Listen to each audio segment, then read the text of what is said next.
retomando o assunto da última aula, a gente tinha começado a falar da estrutura de dados hash table, ou tabela de espalhamento, e a gente viu que ela tinha três tópicos centrais, três tópicos muito importantes para o bom funcionamento dela. A própria função de espalhamento, que com certeza é uma peça central, tanto que a gente gastou a maior parte da última aula conversando sobre isso, brincando de desenvolver uma função muito ruim, tentar melhorar e tal. Mas, além disso, a gente terminou a última aula vendo que, a despeito de quão boa é a sua função de espalhamento, por melhor que ela espalhe os itens e evite colisões, colisões vão acontecer. E por isso elas têm que ser tratadas.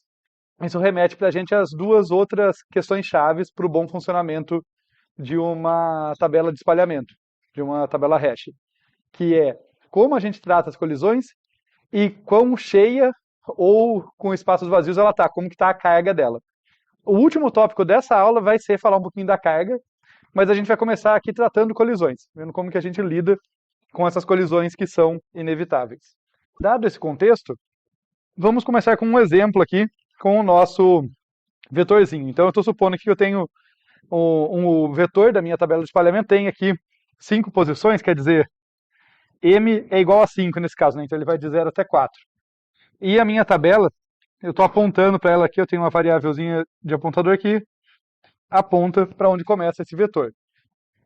E aí a gente vai simular aqui o atendimento de alguns pedidos de inserção. Então, imagina que primeiro vem o pedido de inserção da hélice. Tá? Vamos supor que as chaves são nomes, aqui são strings, e daí eu vou resolver a inserção da hélice. Eu vou chamar a função h, a minha função de hash, passar a chave hélice para ela, e ela vai me dizer, olha, a hélice, segundo a minha função de espalhamento aqui, deve ir na posição 2.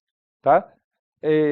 Eu não vou entrar em detalhes, na aula de hoje eu não vou ficar abrindo a caixa preta, que é a função de espalhamento. Pensa que todos aqueles processamentos que a gente viu na aula passada, olhando para cada caractere e tal, ela chegou à conclusão que é na posição 2.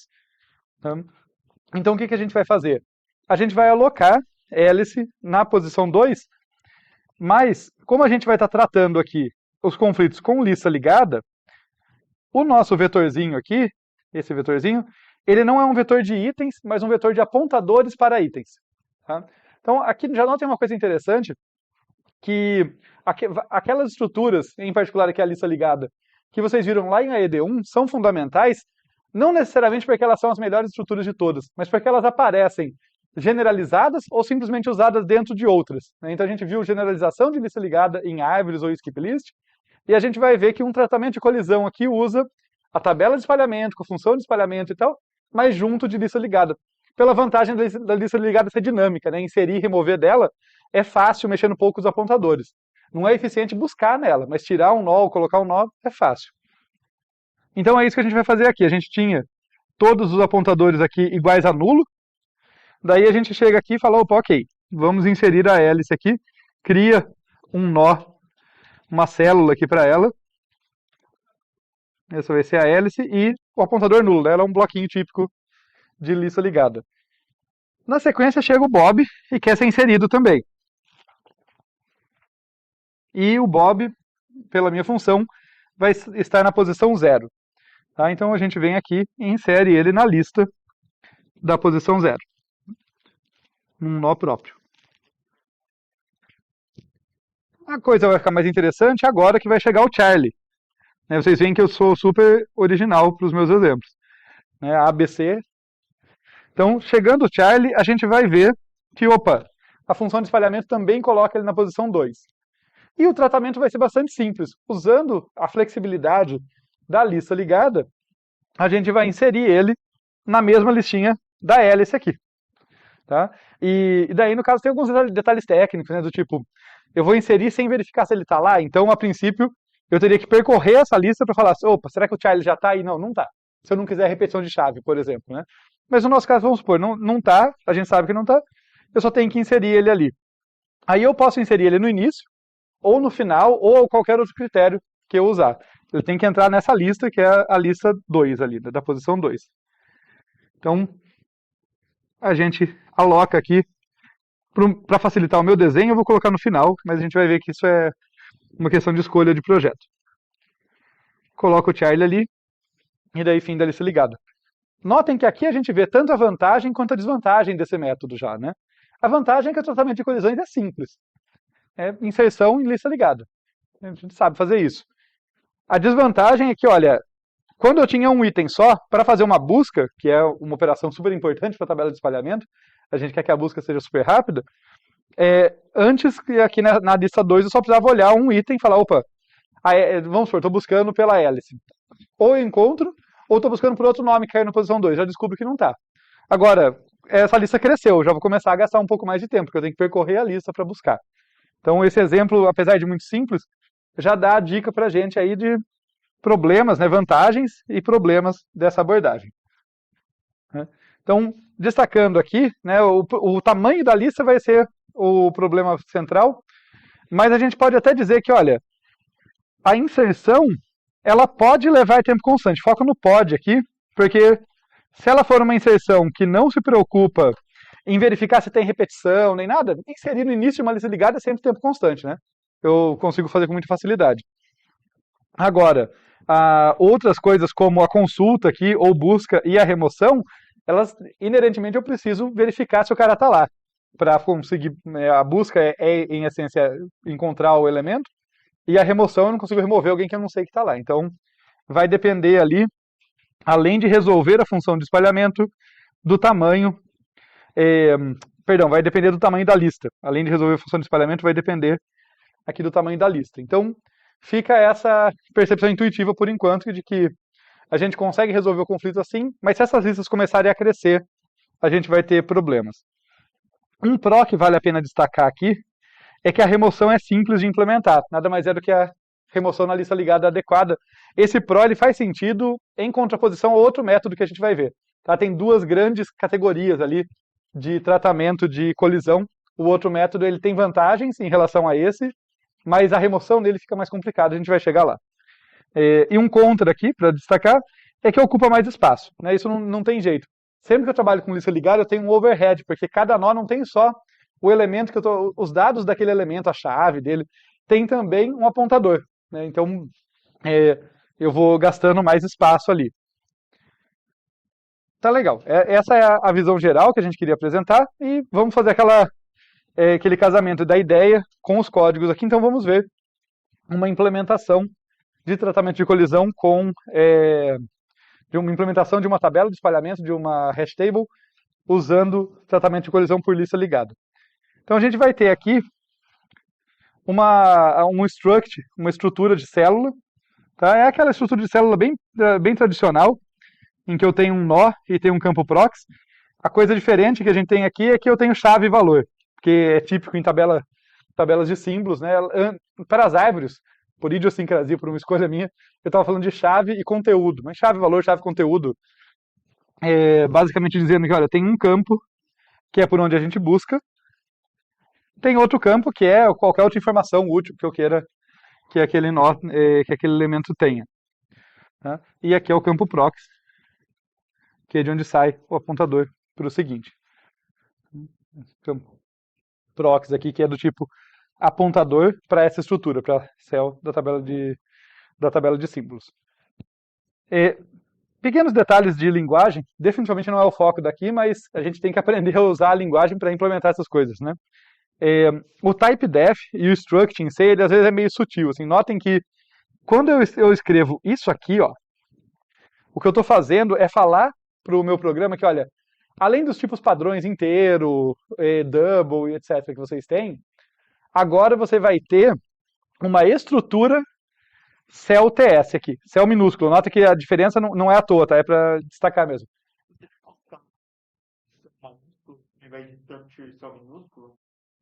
Então, a gente chega lá. O negócio é que quando eu coloco desse jeito, ignorem essa linha por enquanto. Quando eu coloco desse jeito, o tipo CEL-TS não está definido. O que existe é o struct CEL-TS. Então, C maiúsculo, minúsculo, não é crítico aqui, mas é mais para fazer a diferença do tipo para o struct. Quando eu tenho aqui só isso declarado, se eu quiser usar isso, eu tenho que escrever, por exemplo, struct espaço CEL-TS. Tá? Porque não existe o tipo CEL-TS, o que existe é uma estrutura que tem aquele nome. Então, se eu quiser declarar alguma coisa, eu tenho que estar sempre usando esse struct. Como fica um overhead na escrita, a gente usa justamente aqui o typedef, tá? E a leitura do typedef é assim, eu estou definindo um tipo cujo nome é essa última coisa aqui. E o tudo que vem aqui no meio do caminho é o que tem dentro desse tipo. Então, a partir desse momento, a partir do momento que eu tenho esse typedef, eu posso usar só CLTS, e eu coloquei maiúsculo para diferenciar justamente um do outro, e ele vai saber que eu estou me referindo ao struct. Tá? Então, é detalhezinho técnico, mas é bem chatinho desses detalhezinhos, por isso tem um motivo para a gente fazer desse jeito. Não é o único jeito de fazer, tá? Às vezes a gente consegue fazer tudo junto, mas eu preferi fazer assim para destacar a diferença. Tá legal, então esse aqui é o struct. Eu vou abusar um pouco aqui de variáveis globais, tá? Nada do que a gente vai fazer aqui precisa de variável global para funcionar. Só que eu precisaria passar como parâmetro essas informações, né? Tipo, porque a minha tabela de espalhamento, ela tem que ter o tab, que é um apontador para o vetor de células, né? É isso que é esse tab aqui, olha, ele é do tipo apontador, porque ele aponta lá para aquele vetorzinho. Tá pegando é esse tab aqui, ó. Então, ele não aponta para um conteúdo, né? Ele aponta para um vetor. Por isso, como tem aquela relação vetor-apontador em si, o tab é do tipo apontador, né? Ou do tipo vetor de apontadores de célula. Eu tenho aqui o número de chaves para manter o controle da carga da minha tabela, isso é importante na tabela de espalhamento. Eu tenho o tamanho da minha tabela. Então, todas essas informações teriam que estar em algum lugar. Para não ficar colocando essas coisas como parâmetros a mais nas minhas funções, para ficar mais simples o layout delas, eu coloquei como variável global. Mas, claro, você vai fazer um programa que usa várias tabelas de espalhamento, não pode ser global, né? Na verdade, já não é uma boa prática usar global, mas se forem várias, vai ficar horrível, né? Vai ter a N chaves 1, N chaves 2, não vai ser legal. Então você envelopa tudo isso num struct e passa só o struct como referência pelas funções. Ela sabe em qual tabela de espalhamento ela está operando. Tudo bem, feito então só essa observação para vocês não ficarem muito incomodados com a necessidade de ser global ali. Vamos para as nossas funçõezinhas mesmo que vão fazer essa tabela funcionar, vão fazer a nossa hash table funcionar. Então, a primeira coisa, eu tenho a STInit aqui, que vai inicializar a minha tabela, ela recebe o número máximo de elementos ali. Não é, nesse caso, como tem listas ligadas, não é exatamente o máximo de elementos que vai poder caber, porque as listas podem crescer, mas é o tamanho do meu vetor, tá? Esse maxzinho aqui que eu estou colocando. Então, para ficar aqui mais próximo, olha, o que a gente quer fazer é alocar um vetorzinho que tem m posições, vai do 0 até a posição m-1. Essa alocação está sendo feita aqui, tá? Nesse malloc safe, né? Que é basicamente um malloc com uma verificação se não deu falha na hora de alocar, se ele conseguiu alocar corretamente. Então eu tenho aqui m vezes size of CLTS, destaque para isso aqui é importante prestar atenção. Ó. Aqui eu estou dizendo explicitamente que cada uma dessas posições não é do tipo CLTS, não é do lugar que eu armazeno as coisas, é um apontador para isso. Tá? Então, para deixar claro que vai sair uma lista de cada posição ali. Tá? Então, alocar foi ali. Quando o tab recebe malloc, basicamente o que eu estou fazendo é a variável tab apontar para cá, para a primeira posição do vetor. Aqui eu só setei, né, m como sendo max, número de chaves igual a 0, quer dizer, está vazio por enquanto, e o tamanho do vetor é m, eu sempre preciso disso para as minhas funções. O que falta aqui é inicializar esse cara inteiro com null, porque quando eu aloco, não tem garantia de que o que o malloc me devolveu está tudo com os bits zerados. Pode ter lixo lá dentro. Então, para não dar bobagem, eu tenho que explicitamente dizer que, olha, cada posição de tab, aqui com h variando de 0 até m-1, né, até menor do que m, vai receber nulo. É o equivalente a fazer isso aqui, né, olha, explicitamente dizendo que todo mundo aqui é nulo. Então, agora temos o nosso setup, tá? Inicializado. Vamos ver as funções características, né, típicas, nossa busca, inserção, as funções que operam em cima dessa tabela, agora que ela já existe de fato, já está certinha ali. Por uma questão didática, a gente vê sempre busca antes da inserção. Até porque tanto inserção quanto remoção costumam ser mais complexas e ainda por cima elas envolvem uma busca, né? Tipo, mas não faz sentido buscar numa tabela vazia. Então eu vou incrementar o meu desenho aqui. Tá? Vou fingir que eu tenho uma listinha aqui saindo de uma certa posição, né? Só para ficar mais interessante aqui no nosso exemplo. Então imagina que já houve, né? A gente não sabe como, porque a gente não estudou isso ainda, mas já houve inserções ali na brincadeira, e agora a gente vai fazer uma busca. Então, a busca é a busca por uma chave. Tá? Já que, repetindo o que eu falei antes, todas as informações de qual é a minha tabela são variáveis globais, né? Eu fiz essa simplificação, senão eu tinha que passar aqui, olha, busca por essa chave em tal, tinha que ter aqui, né? Olha, em tal tabela. Mas eu omiti isso aí. Então, o que eu vou fazer? Qual que é a lógica do programa aqui? Primeira etapa é sempre a função de espalhamento. É ela que manda aqui, lembra? É ela que faz a interface entre a minha chave e o espaço aqui de posições do meu vetor, que era a parte central que a gente ficou tanto tempo falando na última aula. Se é ela que faz esse meio de campo, vamos lembrar o enunciado dela, né? A funçãozinha de espalhamento aqui, H, tá? Eu vou chamar de H para simplificar, ela pega o espaço universo de chaves e leva em algum valor entre 0 e m-1, onde m é o tamanho da minha tabela. No caso aqui eu coloquei H para simplificar, mas é a minha funçãozinha de hash, tá? Que aqui eu chamo ela de hash. Então eu passei a chave para ela, passei o tamanho m, ela me devolve um índice aqui. Tá? Esse índice vai me dizer em qual lista que eu busco. Né? Das m listas, ali tem a lista 0, a lista 1, a lista 2, até a lista m-1, ela me diz qual lista. Digamos que H é esse valor aqui, tá? Então é nessa listinha que eu vou ter que buscar. Então a primeira parte da busca é identificar em qual lista eu devo olhar. A segunda é percorrer a lista. É uma tradicional busca em lista ligada. Então isso aqui é só a busca na lista ligada, tá? Se vocês olharem, a primeira coisa que eu faço é p recebe tab h. Eu estou pegando uma variávelzinha auxiliar aqui, p, e falando, olha, você tem o endereço desse primeiro item. E agora o que eu vou fazer aqui dentro do while é andar até encontrar ou até chegar no fim da lista. Então note que o que o while está fazendo, olha, eu continuo avançando, o p recebe p pointer proxy, enquanto essas duas condições aqui valerem, ou seja, enquanto eu não cheguei no fim da lista, enquanto p for diferente de null, e enquanto a chave que eu estou buscando não for igual à chave do nó que eu estou apontando. Alguns detalhezinhos técnicos aqui. A strcomp, ela devolve uma medida da diferença entre os itens. Tá? Eu tenho até que verificar isso, mas eu tenho quase certeza que ela pode devolver -1 ou +1, querendo dizer qual chave é menor do que a outra. E quando eu digo menor, aqui é a ordem do dicionário, tá? A ordem lexicográfica é o termo técnico, mas dados duas strings você consegue dizer pela ordem do alfabeto, você consegue dizer qual que vem antes, qual que vem depois na ordem lexicográfica. Pra gente aqui não interessa isso, porque se tiver qualquer coisa diferente de 0, quer dizer, o A vem antes de B, o B vem antes de A, elas são diferentes, é o que a gente está verificando. Por isso que o meu teste aqui continua avançando, né, continua avançando na lista, se strcomp das duas chaves, da chave do nó atual e da chave que eu estou buscando, for diferente de 0. Se for igual a 0, eu achei. Tá? Então, esse é um detalhe sobre o funcionamento dessa função. O outro detalhe é, super importante, a ordem aqui dos termos é relevante, tá? Se eu inverter esses termos, dá bobagem. Por quê? Porque eu não posso verificar p pointer chave de um nulo. Tá? Então, primeiro eu verifico, cheguei no fim da lista?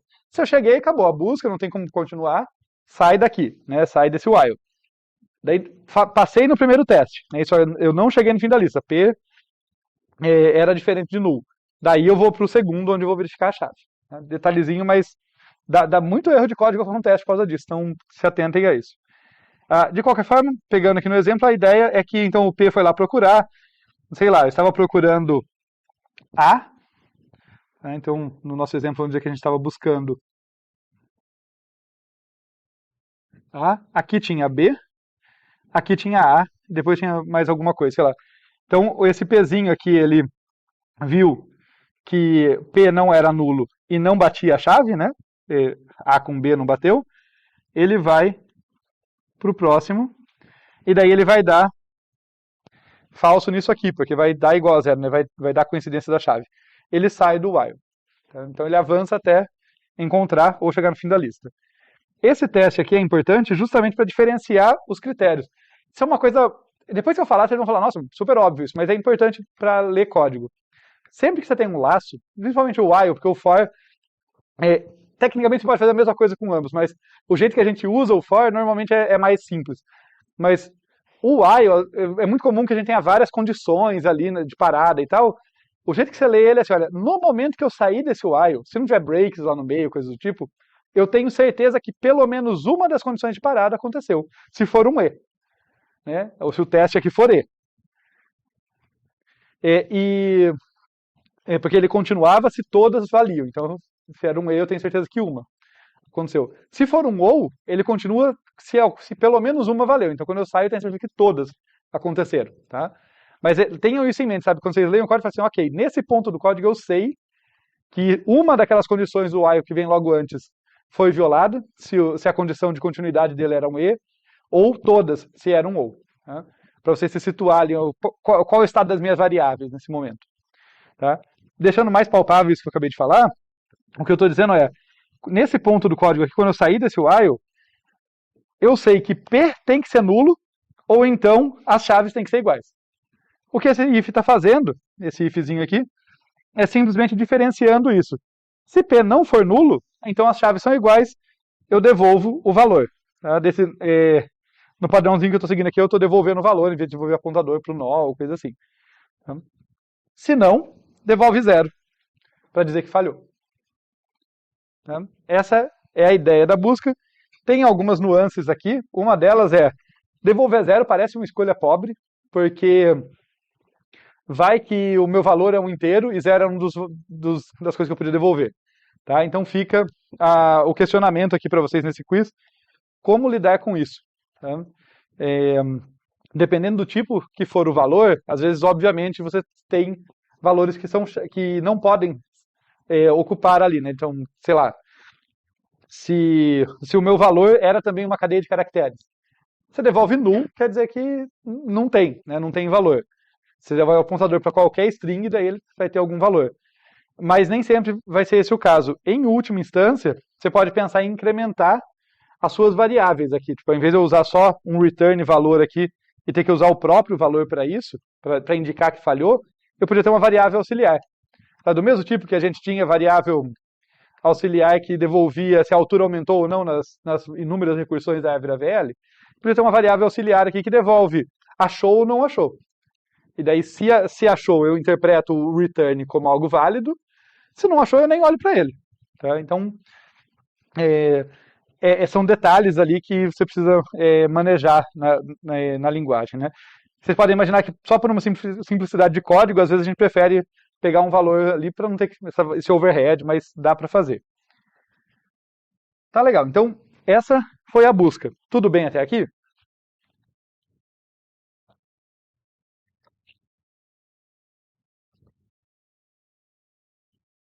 Vejamos então como que fica a inserção. Acho que eu vou aproveitar que a gente fez isso aqui para falar da inserção com vocês. Logo em seguida ter um exemplo para trabalhar aqui. Deixa eu apagar o P, tirar esse excesso de informação aqui.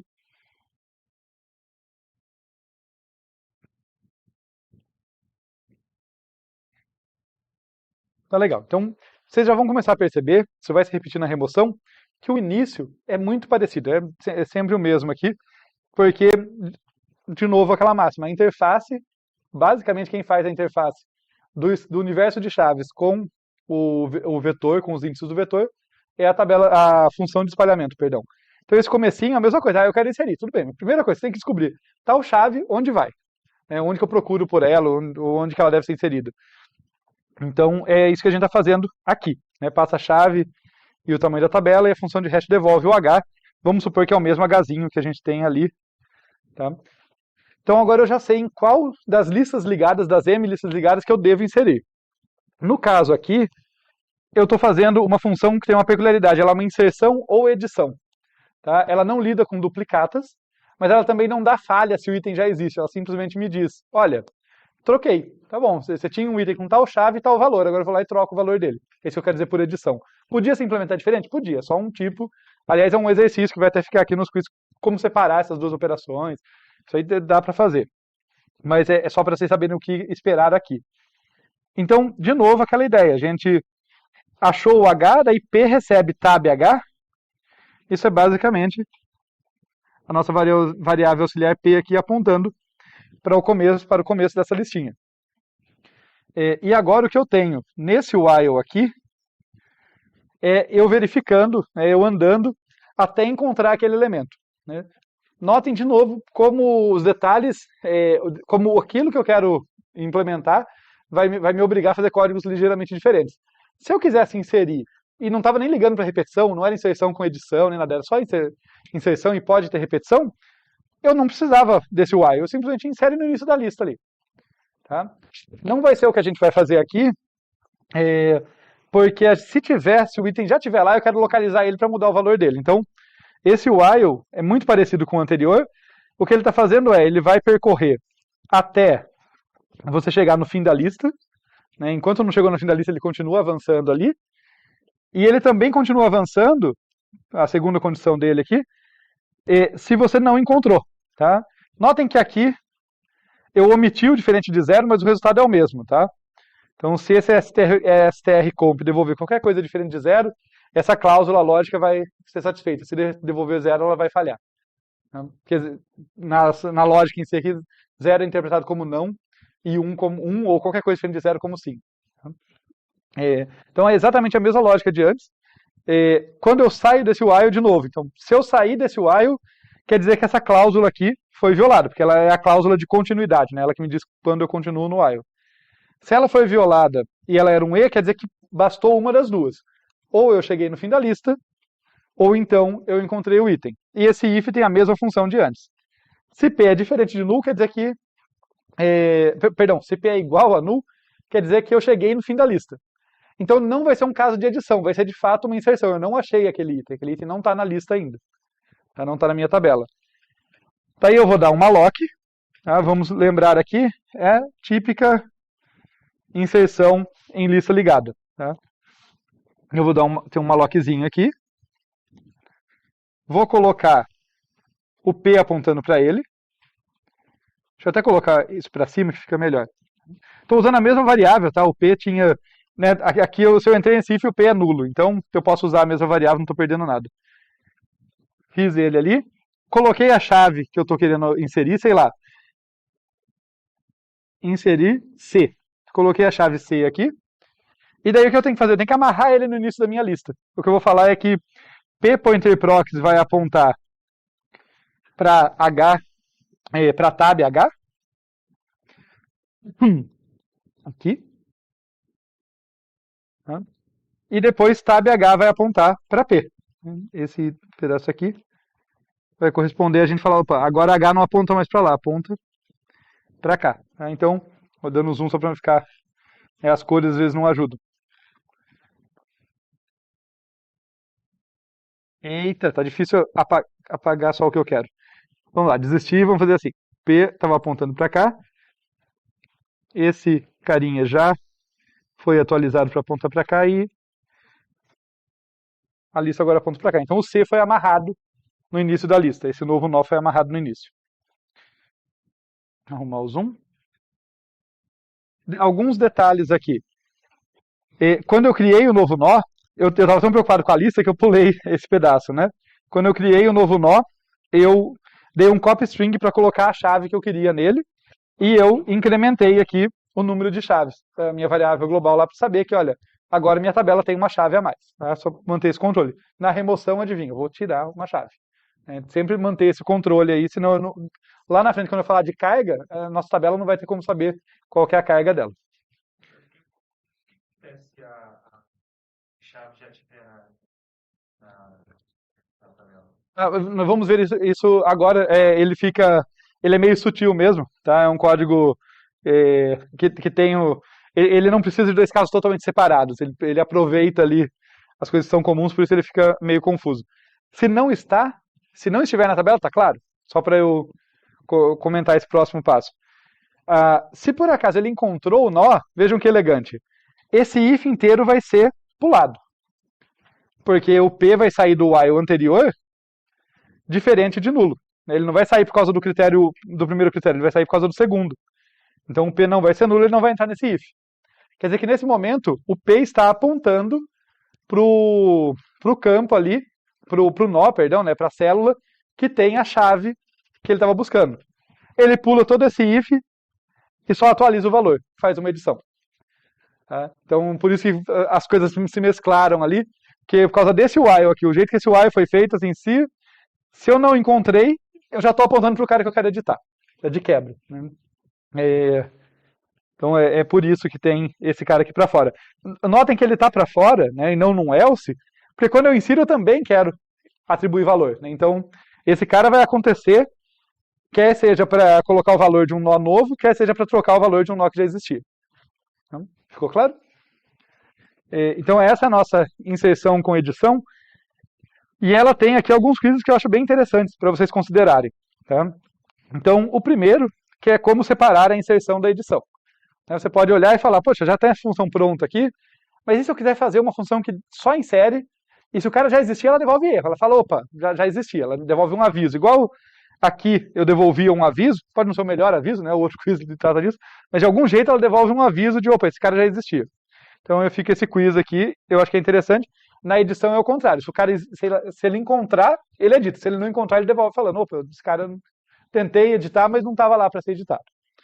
Então, quiz 2 sobre isso. O quiz 3 aqui, como implementar a inserção que mantém os itens em ordem na lista. Notem que eu não me importei com ordem em momento algum. Né? Eu estou sendo consistente com isso. Percebam que quando eu faço a busca, eu faço uma busca que percorre a lista inteira. Eu nunca paro antes por nenhum motivo. Eu posso encontrar um elemento maior do que a chave que eu estou buscando, mas como eu não estou tratando de ordem, eu não estou mantendo as listas em ordem, eu não posso usar essa propriedade, não posso confiar que elas estejam. Então fica o quiz 3 e o quiz 4 aqui, eles são relacionados, porque no quiz 3, né, no terceiro quiz, a pergunta é como mudar a inserção, que é ela que mexe ali na lista, né, para inserir em ordem. Ela não vai poder só inserir no meio, ela vai ter que ser mais esperta na hora que ela está percorrendo a lista aqui nesse while, para saber a hora que ela vai falar, ok, esse é o ponto que eu deveria inserir. Então, tem esse cuidado. Mas o lado positivo disso, né, de ter esse trabalho a mais, desse cuidado a mais, é que daí eu posso modificar as buscas para se aproveitarem dessa ordem. Eu posso voltar aqui na busca e eu posso parar antes do fim da lista. Né? Eu posso aproveitar esse critério se a lista estiver em ordem. E o que é mais curioso, não só aqui na busca, porque esse laço é uma busca. Então, se a lista estiver em ordem, esse laço também vai poder agir como se a lista estivesse em ordem. É interessante, né? Quando você mantém um novo invariante, uma nova propriedade na sua estrutura, todo lugar que faz busca, por exemplo, nesse caso, pode se beneficiar daquela vantagem.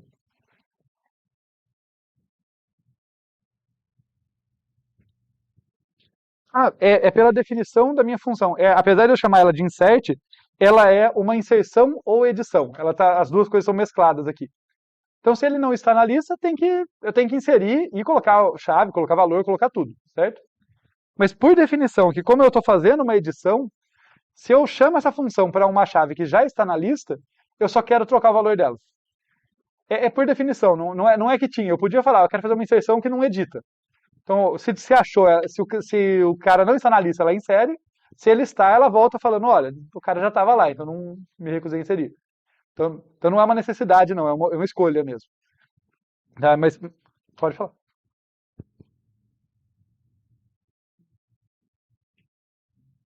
Não, ele está realmente editando. Ó, né, essa linha aqui está trocando o valor de um item. Se for o caso, deixa eu destacar onde que as coisas mudam aqui. Esse laço aqui, ó, é chave, tá, para entender. Esse laço vai percorrer aquela lista, tá, em que aquele item poderia estar, e ele vai parar, vai ter duas condições para ele sair. Uma, chegou no fim da lista, ou seja, não tinha o item lá. Outra, esse item, achei o item. Tá? Se for a primeira condição, o item não estava lá, P vai ser igual a nulo, né, porque é justamente o P que estava apontando para o item, então quer dizer, o item não estava, e eu vou fazer a inserção normalmente, é dentro desse if. A outra condição de parada, eu saí porque eu achei o item, esse if não vai existir no fluxo de código, pode imaginar que ele é inerte, ele não faz nada.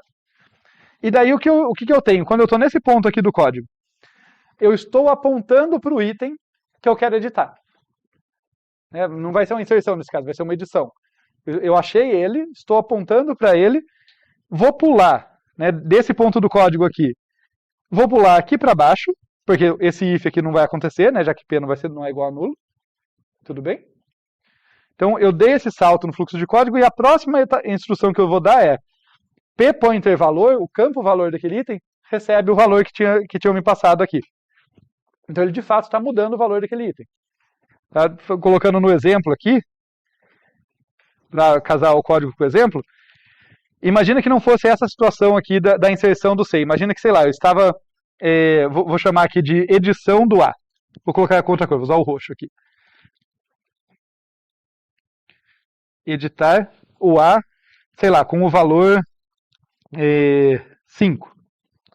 Tá? E vamos dizer que aqui o B, sei lá, tinha, eu não estava colocando, né, mas vamos dizer que o B tinha valor 1, o A tinha valor 2, só para dar o exemplo.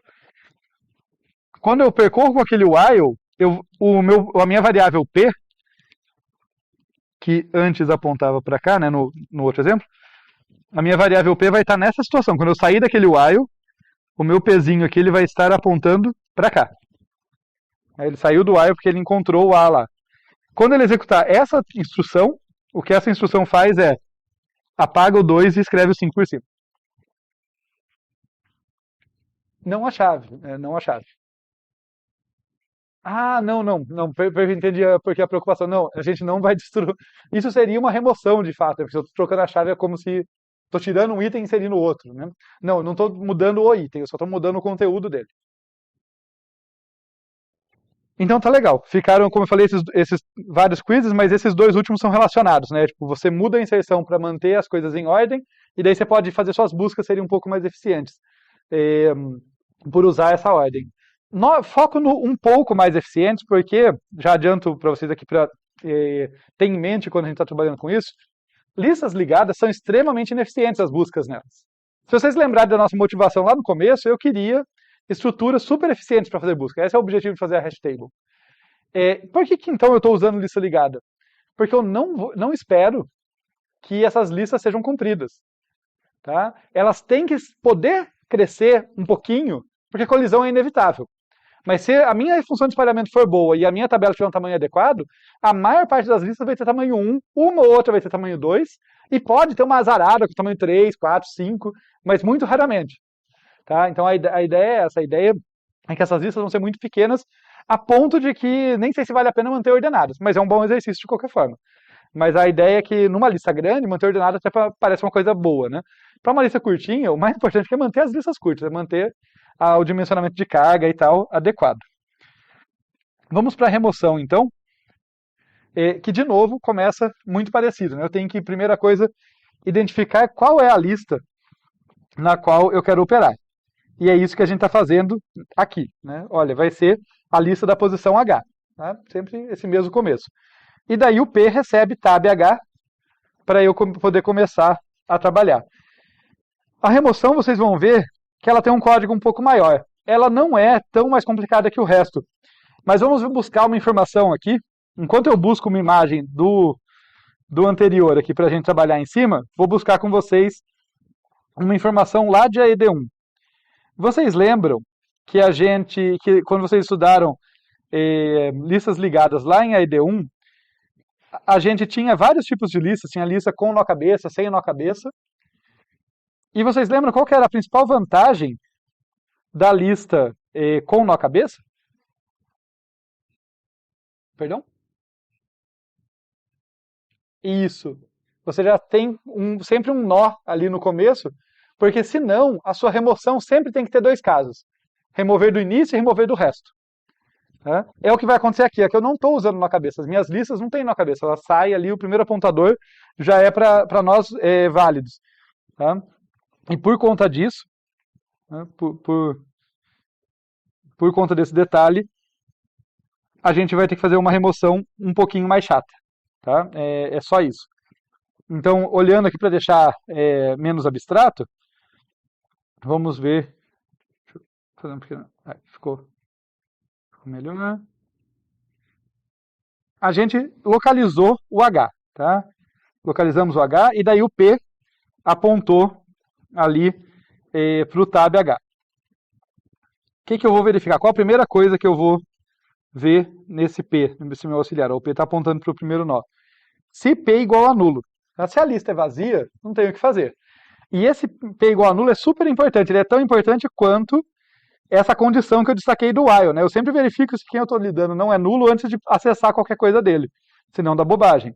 E é a mesma coisa. Então eu estou verificando se P é nulo, return. Acabou, não vou fazer remoção. Não dá, a lista vazia.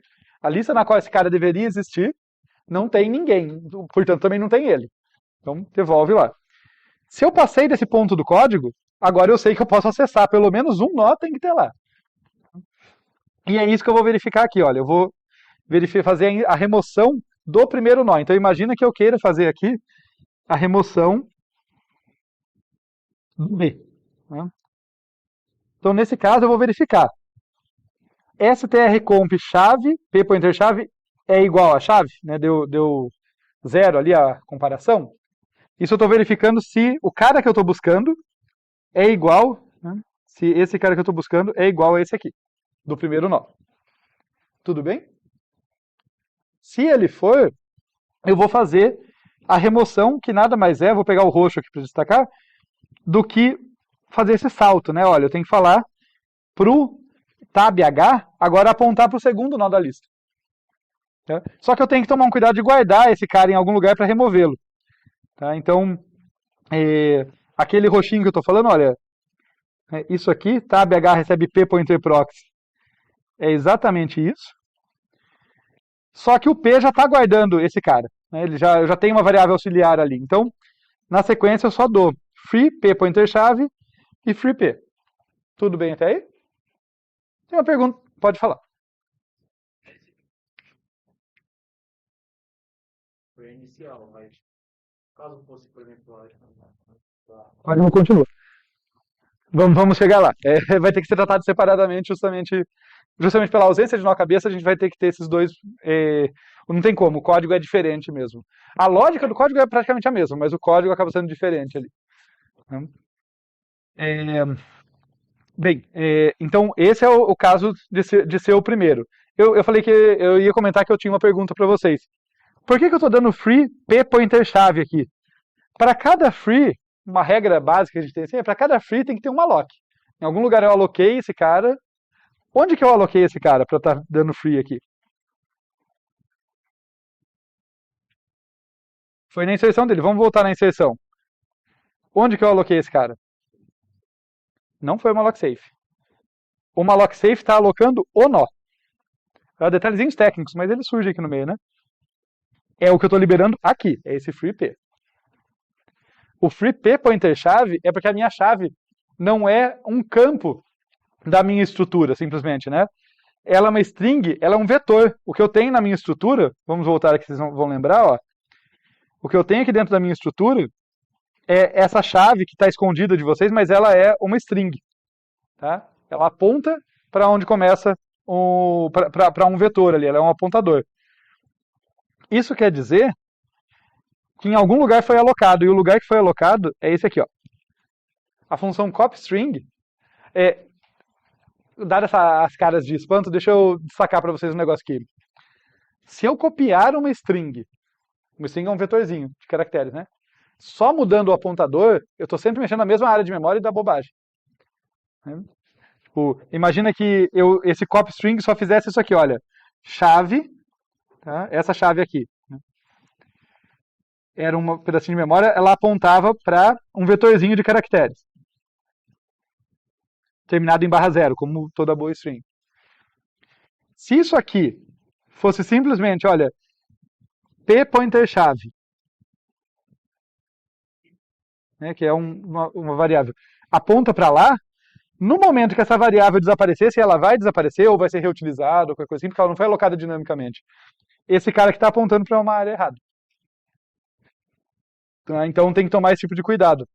O que a copyString faz é, ela aloca um outro espaço, tá? Então eu tinha aqui a minha chavezinha apontando para um certo lugar.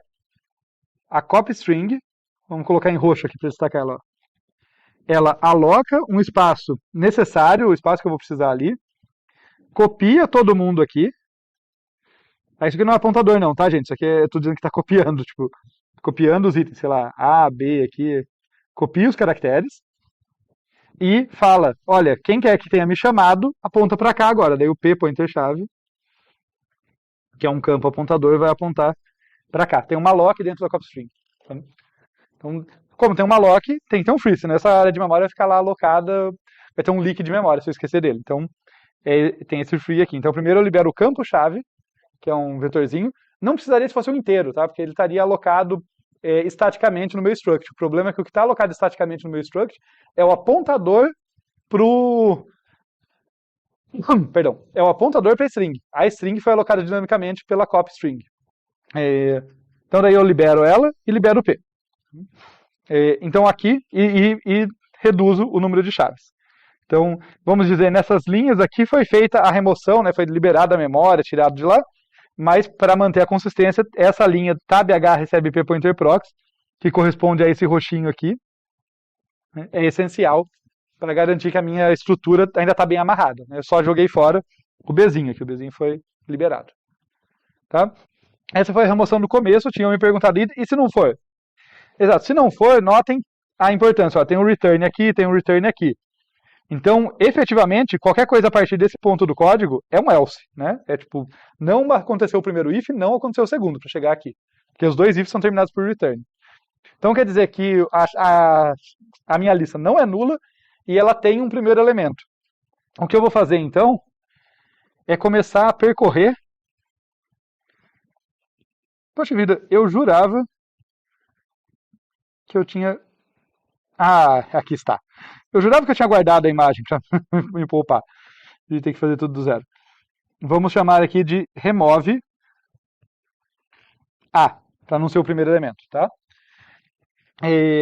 Eu vou começar com esse while aqui, ó, que ele vai percorrer até que o próximo seja o que ele quer remover. Próximo. Porque a remoção sempre vai ter que... A amarração que a remoção tem que fazer, ela tem que mexer no nó anterior da lista. Sempre essa dor de cabeça, né, em lista ligada. Então ela está sempre olhando para o próximo. O próximo é o que eu quero remover. Se for, eu falo para o cara atual pular ele. Então o que a gente vai fazer aqui é que o pezinho está apontando para o primeiro elemento, mas eu já sei que o primeiro elemento não é quem eu quero remover, senão eu tinha caído no if anterior. E eu vou perguntar, p pointer prox é diferente de nulo? Quer dizer, a lista não acabou, tem um próximo? Tem. Se tem, a chave do próximo é igual à minha chave? É igual à chave que eu estou buscando? Tá? Note, a chave do próximo, o P está aqui, e ele está perguntando, a chave que eu estou buscando é igual a essa aqui, do seguinte? Nesse caso já deu verdadeiro de cara. Se a lista fosse maior, ele ia só ficar avançando, P pointer prox aqui, ficar andando. Mas o importante vocês terem em mente eu estou sempre olhando um à frente. Tá? Porque eu preciso ter o P apontando para esse cara para poder fazer a correção. E qual é a correção? Ela vem em dois passos aqui. Eu tenho uma variável aux aqui, que vai guardar o endereço desse struct, tá? É esse passo aqui, para eu poder liberar ele depois. E a correção na amarração da lista ocorre aqui, ó. P pointer prox recebe aux pointer prox, ou seja, esse campo aqui, que é o P pointer prox, ele vai passar a apontar para o próximo elemento, ali para onde o aux prox estava apontando. Assim eu desamarrei esse cara da lista. Eu só tive que guardar ele no aux, porque senão eu não conseguia mais apontar para ele para poder liberar ele fora. Então esse aux aqui é só para isso. Mas a desamarração foi nessa linha. E daí eu faço free da chave e free do aux, né? A mesma coisa de antes, elimino ali. E reduzo o número de chaves. Então, notem que a desamarração é muito parecida nos dois. Só que aqui é um campo prox que eu estou mexendo. Aqui é o tabh que eu estou mexendo. Basicamente porque esse cara é diferente desse, que eu não consigo fazer num caso só. Tá? É por isso que a gente acaba tendo os dois casos. Só uma curiosidade, trabalhando com apontador de apontador, dá para fazer tudo num caso só. Mas fica bem mais confuso ali você pensar em apontador de apontador o tempo todo. Pode falar.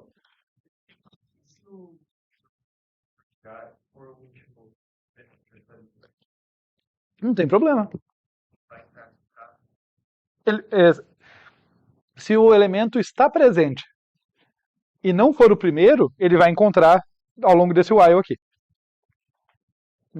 Porque a única coisa que esse while está fazendo é que ele está olhando para o próximo. Então, quem ele pulou foi o primeiro. Note que nesse while eu nunca comparei o B, né, com a chave que eu estou procurando.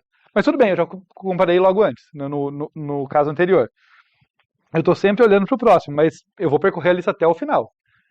Então, eu não paro enquanto o próximo não for nulo, tá? Então, enquanto tiver um próximo elemento válido, eu vou comparar a chave dele. Se for o último, tudo bem, eu vou chegar lá e vou comparar.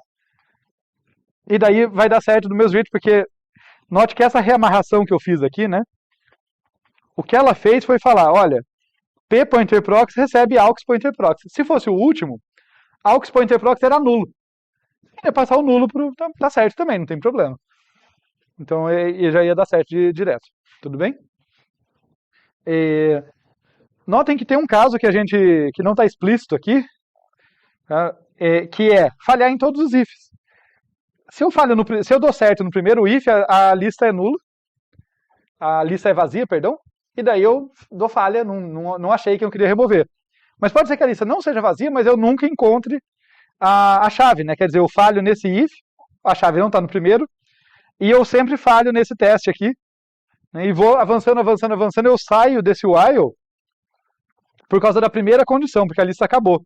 Daí eu não entro nesse if e eu termino sem fazer nada. Essa minha remoção não volta um alarme, ela não volta, eu não consegui remover, ela só não remove. Mas vocês podem modificar ela se quiser, né, nos pontos certos, colocar essa informação voltando de algum jeito. Tudo bem até aí com a remoção, gente?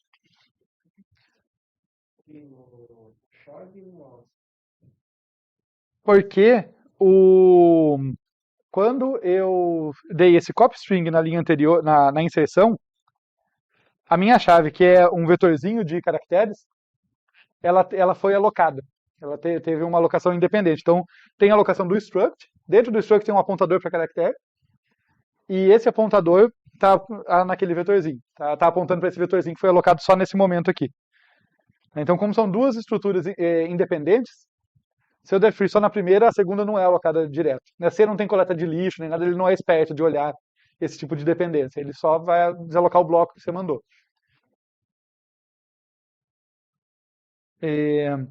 Então, beleza, essa foi a remoção. Notem que remoção, tipicamente, várias estruturas que a gente viu, ela é mais chata do que inserção, né? Por algum motivo ali, parece que ela dá mais trabalho. Mas nesse caso, ela não daria mais trabalho se eu usasse um nó cabeça. Foi realmente só por causa dessa nuance. E vocês têm aí um chute do porquê que eu preferi não usar o nó cabeça? Porque eu gosto de nó cabeça, tá? Quando eu trabalho com isso ligado. Eu prefiro simplificar o código. Mas nesse caso, eu acho que tem um bom motivo para não usá-lo. Algum chute? Quando a gente está fazendo a hash table, a gente está muito preocupado com eficiência. Só o fato de que na hash table com lista ligada, para acessar qualquer elemento, mesmo que eu tenha um cara só, igual aqui no Bob, eu vou ter que, além de usar o tab H, além de ir para a posição certa, dar mais um salto, né, dar mais esse salto aqui para chegar no elemento que eu quero. Então, mesmo que está tudo balanceado, tudo bem distribuído, carga está boa, a maior parte das listas tem um único elemento, eu vou ter esse overhead de fazer um salto a mais de ponteiro, coisa que a outra abordagem nossa não vai fazer isso, ela vai direto na tabela ali. Só isso já é um overhead. Se eu colocasse na cabeça, tinha dois overheads sempre, porque eu tinha que sair do tab H para um nó e daí dele pular para um outro. E eu não quero esse overhead, tá? Em outras operações ou aplicações isso não faria diferença.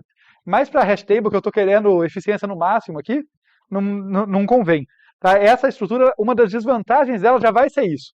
Tá? Ela já é levemente mais lenta do que o endereçamento direto que a gente vai ver na sequência. Então não precisava de dois saltos. Tá?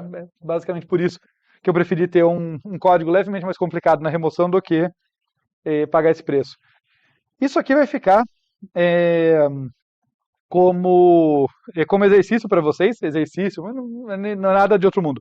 É só uma funçãozinha que libera tudo. Tá? Então ela vai fazer a liberação de todas as listas ligadas em sequência. Tá? Então não é para ser difícil nem nada, mas vale como um professor que eu gostava bastante, que ele falava como sanity check. Que é assim, será que eu estou entendendo o que está acontecendo? Se você está com a visão certa de como é a cara da sua estrutura, Esses dois laços aqui que percorrem todo mundo, né, percorre todas as listas, todas as posições de onde nascem listas e de cada um percorre uma lista inteira, ele é para fazer sentido. Se vocês tiverem com alguma confusão de como a estrutura funciona, vocês vão perceber ali.